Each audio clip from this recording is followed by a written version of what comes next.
Film शुरू होती है और हमें वर्ष 1996 दिखाया जाता है। एक आदमी समुद्र के किनारे दौड़ रहा था। तभी उसे वहां एक गेम बोर्ड मिलता है।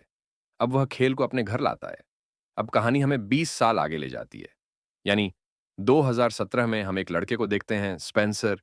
ये चारों उस गेम को स्क्रीन से जोड़ते हैं। स्पेंसर और उसका दोस्त गेम खेलने लगे। वे बेथानी और मार्था को भी बुलाते हैं। अब जब ये चारों वो गेम खेल रहे थे, तो गेम अचानक बंद हो गया। गेम तो बंद हो गया था, लेकिन अब ये चारों एक-एक करके उस गेम में जाने लगे। वे जंगल में पहुंच गए थे। खेल खेलने से पहले वे अपने चुने हुए किरदारों में बदल गए थे। उन सभी के अपने-अपने गुण थे, जिनके बारे में हम बाद में जानेंगे। चारों एक दूसरे को देखते हैं तो हैरान रह जाते हैं, क्योंकि सब कुछ बदल चुका था। स्पेंसर, जो पहले दुबला-पतला लड़का था, सबसे कहता है, "मैं स्पेंसर हूं।" मार्था, जो एक साधारण लड़की थी, अब एक बहादुर लड़की बन गई थी। बेथनी, जो फैशन और सोशल मीडिया की बहुत शौकीन थी, अब एक मोटी प्रोफेसर बन गई थी। स्पेंसर की दोस्त, जो काफी लंबी थी, अब एक छोटी सी लड़की बन गई थी। वे सभी एक दूसरे को देखकर बहुत हैरान हुए। जब बेथानी अपने प्रतिबिंब की एक झलक पाने के लिए पानी के पास पहुंची, तो एक बहुत बड़ा जानवर उसके पास आया और उसे खाने ही वाला था। वह बेथनी को खा जाता है, लेकिन थोड़ी देर बाद वह फिर से आसमान से नीचे गिर जाती है। अब इन चारों को अपने हाथों पर 3 काली रेखाएं दिखाई देती हैं, जिससे उन्हें पता चल जाता है कि वे खेल में शामिल हो गए हैं। उनके पास 3 लाइफलाइन हैं, यानी अपनी जान बचाने के 3 मौके। तभी जानवर उन पर फिर से हमला करते हैं। जैसे उस जानवर ने बेथनी को खा लिया था, वैसे ही वह जिंदा हो जाती है। तो अब उसके पास 2 लाइफलाइन बची थीं। ये चारों उस जानवर से बचने के लिए खूब भागते हैं। तभी एक आदमी कार लेकर वहां आता है। वह उन्हें अपने साथ ले जाता है। अब वह उन्हें जुमांजी गेम के बारे में बताता है, जो इस फिल्म का नाम भी है। वह इन चारों का इस जुमांजी गेम में स्वागत करता है और अब उन्हें गेम के बारे में बताता है। उनका कहना है कि इस गेम में भी हर गेम की तरह एक विलेन है, जिसने जंगल में जगुआर चीते की मूर्ति से हीरा निकाल लिया था। उसके बाद पूरा जंगल श्रापित हो गया और जंगल के सभी जानवर भी उसकी बात मानने लगे। उसने हीरे से सारी शक्तियां प्राप्त कर ली थीं। फिर वह हीरा स्पेंसर को देता है और कहता है कि मैंने यह हीरा उस खलनायक से चुराया है। तुम्हें जाकर इस हीरे को वापस उसी जगह रखना होगा और खेल खत्म होने से पहले तुम इस खेल को खत्म कर पाओगे। और अब वह एक नक्शा देता है और वहां से चला जाता है, जिसमें लिखा था, आगे का रास्ता। जब उन्होंने नक्शा देखा, तो वह खाली था। बेथनी कहती है, क्या तुम पागल हो? इसमें सब कुछ लिखा है। यहां हम बेथनी के बारे में जानते हैं कि वह बहुत चालाक हो गई थी। वह नक्शा पढ़ना जानती थी। वह कहती है कि इस नक्शे का एक हिस्सा गायब है। अब हम पहाड़ों के बीच में हैं और हम सही रास्ते पर चल रहे हैं। तभी स्पेंसर का हाथ उसकी बांह को छूता है और एक स्क्रीन खुलती है, जिस पर सबकी ताकत और कमजोरी लिखी होती है। स्पेंसर के बारे में लिखा था कि वह बहुत ताकतवर है और बहुत तेज दौड़ सकता है। उसकी कमजोरी कुछ भी नहीं थी। स्पेंसर का दोस्त, जब उसे अपने बारे में पता चलता है, तो उसे पता चलता है। वह कहता है कि मैं एक जीव विज्ञानी हूं। मैं जानवरों से बात कर सकता हूं और मुझे इन सभी जानवरों के बारे में भी पता है। और उसकी कमजोरी केक थी। अगर वह केक खा लेगा तो मर जाएगा। मार्था, जो एक लड़ाकू नर्तकी थी, बेथनी नक्शा पढ़ना जानती थी। अब उन सभी को समझ आ गया कि ये लोग जुमांजी खेल में हैं और अब उन्हें यह खेल खेलना होगा। तभी बाइकर्स उन चारों पर हमला कर देते हैं। वे उन पर गोलियां चला रहे थे। इस खेल में सभी एक दूसरे की मदद करते हैं। जब एक बाइकर बेथनी को मारने वाला होता है, तभी मार्था वहां आती है और उस बाइकर से मुकाबला करती है और उसे अपनी लड़ाई से मार देती है। स्पेंसर का दोस्त, जो भाग नहीं पा रहा था, स्पेंसर उसे अपने कंधों पर उठा लेता है और भागने लगता है। अब वे चारों उन लोगों से बचते हुए एक झरने तक पहुंच चुके थे। उनके पास कूदने के अलावा और कोई रास्ता नहीं था।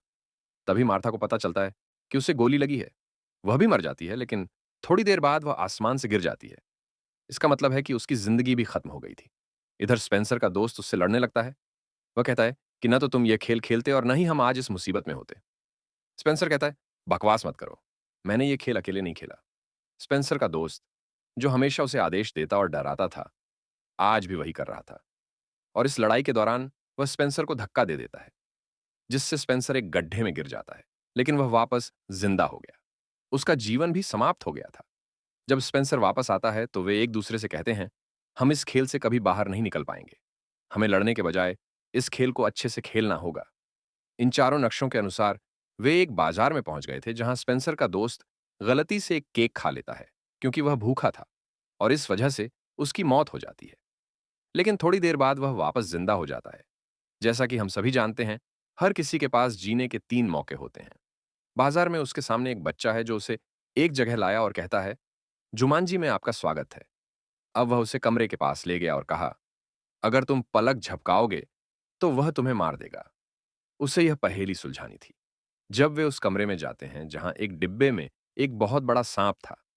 जब स्पेंसर उसे खोलता है तो उसे अब पता चलता है कि उसे सांप से अपनी आंखें मिलानी होंगी।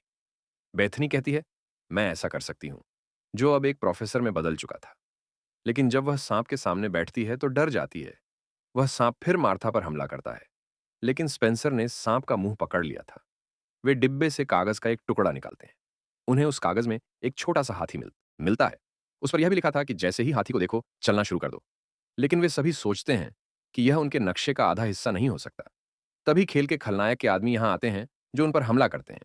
अब वह खुद उनके सामने आ गया था और वह स्पेंसर से कहता है, मुझे मेरा हीरा वापस दे दो। लेकिन तभी यहां एक लड़के ने उसे बचाया और ले गया, जो कोई और नहीं बल्कि वही लड़का था जो कहानी की शुरुआत में खेल में गया था, जो 20 साल पहले गायब हो गया था। उसका नाम एलेक्स है। उसने खलनायक के लोगों के सामने धूम्रपान किया था और उन्हें बचाकर एक गुफा में ले आया था। अब जब वे उस गुफा के अंदर जाते हैं तो उन्हें वहां बहुत कुछ देखने को मिलता है। पहले उनके सामने एक सफेद ब्लेड आता है, फिर पानी का एक गड्ढा जिसमें बहुत बड़े बड़े मगरमच्छ थे। वे किसी तरह वहां से निकल आए थे। अब एलेक्स उन्हें अपने बारे में बताता है कि मैं 20 साल पहले इस खेल में फंस गया था और बाहर नहीं आ सका था। उधर खलनायक बहुत गुस्से में था क्योंकि उसे अभी तक उसका हीरा नहीं मिला था। इधर एलेक्स इन चारों को अपने घर ले आया था और बताता है कि मैं 20 सालों से यहां रह रहा हूं। मेरे पास केवल एक जीवन रेखा बची है। मैं अपनी जान खतरे में नहीं डाल सकता। अब उन्हें यहां समझ में आता है कि नक्शे का वह आधा हिस्सा जिसे वे ढूंढ रहे थे, वह कोई और नहीं बल्कि यह लड़का एलेक्स है। उन्हें उसे खेल में ढूंढना था। वे सभी बहुत खुश थे। उन्होंने एलेक्स को ढूंढ लिया था। खेल का अगला स्तर एक परिवहन शेड है। अगर हम इसे पार कर लेते हैं तो हम उस पहाड़ तक पहुंच पाएंगे जहां हमें हीरा रखना है। जब वे उस जगह जाते हैं तो वहां 2 गार्ड पहरा दे रहे थे। वे उनके सामने नहीं जा सकते थे क्योंकि उन्हें अपनी जीवन रेखा बचानी थी और न ही उनके पास कोई हथियार था। इसलिए वे सभी मार्था को इन गार्डों के सामने भेजने का फैसला करते हैं, जो उनका ध्यान भटकाएगी, क्योंकि वह लड़की उनके बीच केवल मार्था थी। अब मार्था पहरेदारों के पास गई है, लेकिन वह पागलों की तरह व्यवहार कर रही है। उसे ठीक से अभिनय करना नहीं आता। फिर पहरेदारों ने गाने में आग लगा दी। जैसा कि हम जानते हैं कि मार्था एक लड़ाकू नर्तकी थी। गाना सुनते ही वह पहरेदारों पर हमला कर देती है। वह उन दोनों को खूब मस्ती से मार रही थी। फिर वापस आते समय वे उस शेड में जाते हैं। उन्हें यहां से एक चीज ले जानी थी। हेलीकॉप्टर ले जाने का यही सब विचार था। इसलिए वे उस शेड में जाते हैं। हेलीकॉप्टर ले जाने का यही सब विचार था। एलेक्स को हेलीकॉप्टर चलाने के लिए कहा जाता है क्योंकि उसके अलावा कोई और हेलीकॉप्टर चलाना नहीं जानता था। लेकिन वह साफ मना कर देता है, नहीं नहीं, मैं इसे नहीं चला सकता क्योंकि मेरे पास सिर्फ एक ही जिंदगी बची है और मैं अपनी जान के साथ इतना बड़ा जोखिम नहीं उठा सकता। लेकिन स्पेंसर के कहने पर एलेक्स हेलीकॉप्टर चलाता है। तभी खलनायक के लोग उनके पीछे आ जाते हैं। एलेक्स हेलीकॉप्टर उड़ा रहा था और उसे पहाड़ों के बीच से ले जा रहा था। तभी मोटे घोड़े उनका पीछा करते हुए पहाड़ी पर चले जाते हैं। गीनों ने उनके हेलीकॉप्टर का पंखा तोड़ दिया था। अब स्पेंसर ऊपर गया और किसी तरह उसने पंखा ठीक किया। एलेक्स, जो हेलीकॉप्टर उड़ा रहा था, जब वह उसे उड़ाता है और ऊपर ले जाता है, अब स्पेंसर के दोस्त को याद आया कि हीरा उसके बैग से गिर गया है। लेकिन स्पेंसर का दोस्त उन जानवरों द्वारा मारा गया था। जब वह वापस जीवित हो जाता है और आसमान से गिरता है, तो एलेक्स हेलीकॉप्टर को पीछे करता है और फिर स्पेंसर ने अपने दोस्त का हाथ पकड़ा और उसे बचा लिया। वे पहाड़ पर पहुंच गए थे और बहुत खुश थे। तभी एक मच्छर एलेक्स को काट लेता है। वह बेहोश हो जाता है। कोई नहीं चाहता था कि वह एलेक्स को छोड़े। तब बेथनी एलेक्स को अपनी जीवन रेखा देती है। जब वह वापस जिंदा होता है तो वह अपने दोस्तों से कहता है कि यह रास्ता बहुत खतरनाक है। हम एक ही रास्ते पर नहीं चल सकते। मेरे पास एक उपाय है। हमें अलग अलग रास्तों पर चलना होगा। जब वे अलग अलग रास्तों पर चल रहे थे तो स्पेंसर के दोस्त को एक बहुत बड़ा हाथी मिला। खलनायक ने बेथनी को वहीं पकड़ लिया। वह स्पेंसर से कहता है, तुम्हारे पास जो हीरा है मुझे दे दो, वरना मैं उसे यहीं मार डालूंगा। तभी स्पेंसर का दोस्त पीछे से आता है। जिसके पास हीरा था वह बड़े हाथी के ऊपर बैठा था। यहां कई चीते उस पर हमला करते हैं। हीरा उसके हाथ से छूटकर ऊपर गिर जाता है। खलनायक बेथनी को भी छोड़ देता है। मार्था यहां स्पेंसर से कहती है, तुम ऊपर जाओ, मैं तुम्हें हीरा लाकर देती हूं। अब स्पेंसर एक साइकिल लेता है। वह पहाड़ पर चढ़ना शुरू कर चुका था। उसकी साइकिलिंग बहुत अच्छी थी। वह अपनी साइकिल नहीं रोकता और बस चढ़ता रहता है। मार्था, जो हीरा लेने गई थी, देखती है कि हीरा जमीन पर पड़ा है। खलनायक भी वहां आ गया था। यहां मार्था जानबूझकर एक सांप पर अपना पैर रख देती है। सांप ने उसे काट लिया था। जब वह अपनी नई जिंदगी के साथ वापस आती है, तो वह हवा में उड़ते हुए स्पेंसर को हीरा दे देती है। स्पेंसर ने हीरा चीते की मूर्ति में लगा दिया था, लेकिन यहां कुछ नहीं होता। तभी सबको याद आता है कि इस खेल को जुमांजी का नाम लेकर ही खत्म करना था। और अब सब एक एक करके जुमांजी चिल्लाने लगे। उसके बाद उस जंगल का श्राप खत्म हो गया। फिर जुमांजी फिर से हरा हो गया। खेल का खलनायक भी गायब हो गया।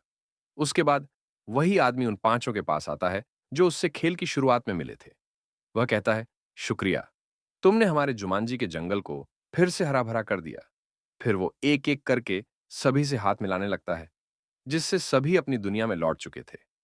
फिर वो सभी अपने असली रूप में उसी बेसमेंट वाले कमरे में लौट आते हैं जहां से उन्होंने गेम खेलना शुरू किया था।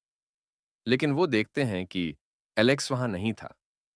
जब वो उसे ढूंढने जाते हैं, तो एलेक्स का घर एक अजीबो-गरीब घर था। वो बहुत खूबसूरती से सजाया हुआ था।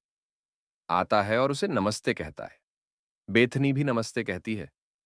एलेक्स उन्हें बताता है कि गेम ने मुझे उसी टाइमलाइन में भेज दिया है जब मैं गायब हुआ था, यानी मैं अपने समय में वापस आ गया हूं। मैं शादीशुदा हूं। मैंने अपनी बेटी का नाम बेथनी रखा है। गेम में बेथनी नाम की एक लड़की ने मेरी जान बचाई थी। अब वो अच्छे दोस्त बन जाते हैं। स्पेंसर के दोस्त ने गेम तोड़ दिया, यानी उसने जुमांजी को मार डाला। और इसी के साथ इस फिल्म की कहानी यहीं खत्म हो जाती है।